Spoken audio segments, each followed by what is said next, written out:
guys, and welcome back to another episode of Remembering Forgotten Memories. So, this episode is inspired by the fact that I've been going to my uncle's house a lot to go swimming lately, since both it's been hot out and just trying to relax from the stress of everything going on in my real life right now. So, as you can tell, I've been letting my hair air dry an awful lot. This is what happens when I don't do anything to it. This is my hair texture, guys. So anyways, so that out of the way, it got me thinking about swimming lessons. The swimming lessons I specifically took when I was about 4 or 5 years old. Did they really teach me to swim? No, I'd say they were an epic fail. Did I even want to go to swimming lessons? Not really. I feel like initially, when the idea was first run past me, the idea of going into a pool, okay, that sounded fun. And the idea of potentially learning how to swim the right way, okay, that sounded fun too. So I thought, maybe it won't be so bad. And mostly this was just the idea of one of my Nana's friends had a granddaughter as well that was a little older than me, who she was sending to swim lessons, even though she definitely did competitive swimming and did not need said swim lessons. So, I mean, as much as they tried to convince me, yeah, you'll be going with a friend, you won't be going alone, you guys will be together. Yeah, she was in the deep end of the pool, so I legit never freaking saw her anywhere other than the room where you would strip down and change into bathing suits and get in the pool and then change back into clothes after. Other than that, never saw her ass the whole time we were in swim lessons. So I felt very lied to after day one. And because of how day one went, I think, like, day one, they put my ass in the very shallowest end, which, okay, fair enough. And they had me grab onto the side of the pool and kick my little feet, because that is what you do day one of swim lessons. For some people, they just have you walk into the pool and just get used to being in the pool, but I had no problem with being in the water. That did not bother me. It bothered me that I was in the water with no flotation devices, but it did not bother me just being in water, so we were able to kind of just bypass that whole mess, and just jump right into trying to, actually learn to swim. In the, what was it, like 6 weeks, 8 weeks, something like that, that I went there twice a week, I don't think I ever successfully made it off that wall. Because I was too freaking scared. I was like, no, I need more practice. I need to keep practicing, because I don't think I'm kicking hard enough yet. Pretty sure I'm not. And they'd have an instructor try to hold me in the water while I'm doing this motion, but not on the wall, and my autistic ass would freak the hell out and be like, that's right! And just have a freaking epic meltdown. So fine. Put her back on the wall. Fine. And I'd be that. In hindsight, I'm like, damn, should have chilled out a little. Could have potentially learned to swim the right way, because my parents sure as shit weren't about to touch me to try and teach me how to swim in the pool. They saw how I react, they're like, nope, she's someone else's problem.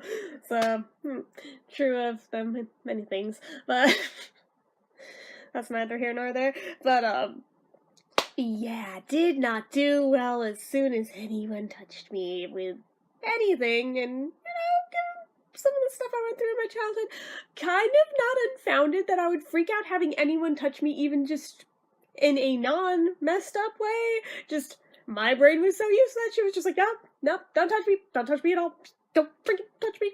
But, obviously not those words at that young, but, yeah, so, I pretty much wasted my time and was getting very stressed out at how hard they kept trying to push this whole thing of wanting me to swim and not be on the wall. But of course I'm just like, nope, watch, I can just, my hands across the wall, just walk down the wall this way, as long as I'm holding on to the wall, I'm good. I'm just gonna stay on this wall. I can go all the way down to the deep end as long as I hold on to the wall. Don't make me let go of this wall. And, it was only a matter of time till one of the instructors Nope, nope. And I fell like a rock. To this day, that is about how I do if I am pulled off the wall, because I still do that. But, yeah, I'm pathetic. But, that said, was not a good day when that happened. And after that particular day, almost every single time I was hauled to one of those lessons, I vividly remember being in the car on the way to this pool and just trying to convince my dad, Dad, I don't want to go. I want to go back home. I want to go home. I'm gonna throw up. I think I'm sick. I'm pretty sure I'm gonna throw up right now. Stop the car. I'm gonna throw up. In hindsight, those were panic attacks. Those were most definitely panic attacks. And that may be my earliest recollection that I can vividly, cognitively, whatever word I'm looking for here, that I can actively remember having. I remember, like, generalized anxiety younger than that, but actual full-on panic attack, that may be some of the first ones I actually remember having. Kind of interesting. I had this light bulb moment the other night when I was thinking about these stupid lessons. I was just like, you know what? I was totally having panic attacks on the way to those. And I didn't know what they were yet. It was years before I found out what those were. But, yeah, hindsight's always 20/20. But then it was like the more I thought about it, I was trying to figure out, so why was I having panic attacks going to swim lessons? And the more I remembered about it, I was like, oh, that probably had everything to do with why I was having panic attacks on the way to swim lessons. But they kept doing that cute little thing of prying me off the wall and making me plunk down into the water. Although they only did the deep end once or twice. Mostly because I got smart enough to not wander over there. But it got to where, even without their instruction, I kind of, in my own messed up way, learned to swim underwater. Never learned to swim properly, the whole, keep your head above water, swimming, whatever you would call that type of swimming. No. Never learned how to do that. To this day, cannot do that. But apparently, figured out how to hold my breath underwater. I can't remember if I had my eyes open or not at that point. I figured that out later, although at this point it just hurts them too much, so I don't do it. But I don't remember if I was doing it that age. No, I feel like, no, that came a little bit later, but I figured out how to hold my breath underwater, and that if I pushed my arms like this, I would move and wait. And I would, get back up out of the water and look around, and that's not where I fell under the water at. I'm in deeper water. Whoa. Or now I'm in shallower water. I just swam. And they didn't teach me to do it. I taught me to do it. Cool. And I realized this around one of the last lessons. So that was a thing. About the only thing I feel like I really learned there, other than how to swim underwater, even though they didn't teach me that, I taught me that, was, what Tic Tacs were. Because that girl that, was basically ditching me because she was a real good swimmer, was in the deep end, she always had Tic Tacs with her, usually the orange ones, but sometimes the white ones. I had never had them in my life before at that age, and I found out I really liked them. So as of that point onward, every time I start, Dad, I need Tic Tacs, because whatever her name was, I honestly don't remember. It's not even me trying to, spare her name for this video. I legit don't even remember her name. We're just gonna call her Amanda for the sake of this video, because it's a common name, especially in the 80s and 90s. But, Dad, we have to get Tic Tacs, because Amanda had them, and they were really good. Okay, I guess. Alright, what kind do you want? The orange ones, because those are the ones she had. And then the day that she brought the white ones for the first time, and that's not the same candy you had before. These are different. Why don't they taste the same? Well, because they make different flavors, and they what? They make more than one flavor of these?